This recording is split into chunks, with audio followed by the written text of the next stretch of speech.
வேலூர் சிறையிலிருந்து காவல்துறை வாகனத்தில் சென்னை அழைத்து வரப்பட்டார். முன்னாள் பிரதமர் ராஜீவ்காந்தி கொலை வழக்கில் ஆயுள் தண்டனை கைதியாக இருக்கும் நளினி.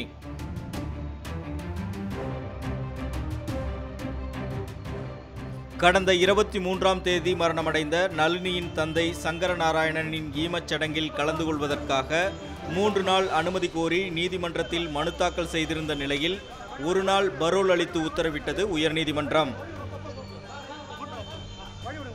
இதையடுத்து இன்று சென்னை அழைத்து வரப்பட்ட நளினி நாளை 4 மணிக்கு காவல்துறையினரால் மீண்டும் சிறையில் அடைக்கப்படுவார். கடந்த 25 ஆண்டுகளில் 2வது முறையாக நளினி தன் குடும்பத்தாருடன் இருக்கும் நிகழ்வாக அமைந்துள்ளது அவரது தந்தை சங்கரநாராயணனின் ஈமச்சடங்கு.